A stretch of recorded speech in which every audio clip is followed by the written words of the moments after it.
আরিদুন, আরদি সাকিনের পরিচয়, আরজি সাকিনের পরিচয়।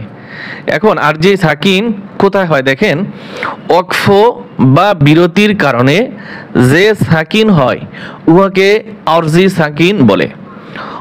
আমরা আগের ভিডিওতে কিন্তু দেখেছিলাম ওয়াকফ সংক্রান্ত কিছু জরুরি বিষয়।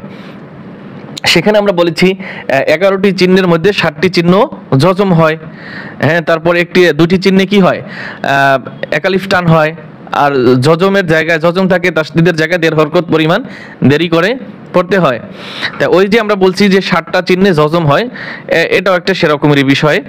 যেমন আলহামদুলিল্লাহি রাব্বিল আলামিন, এই যে লাস্টে মিন পড়ছি, নুনে কি করছি আমরা, জজম পড়ছি।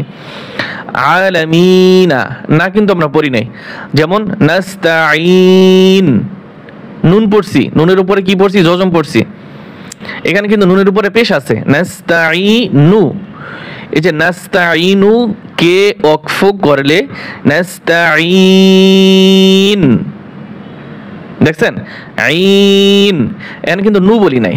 এই যে সূরা ফাতিহা পড়ে ইয়াকা নাবুদু ওয়া ইয়াকা নাস্তাঈন, কোন হুজুর কি পড়ছে ওয়া ইয়াকা নাস্তাঈনু, এভাবে কিন্তু কেউ পড়ে নাই।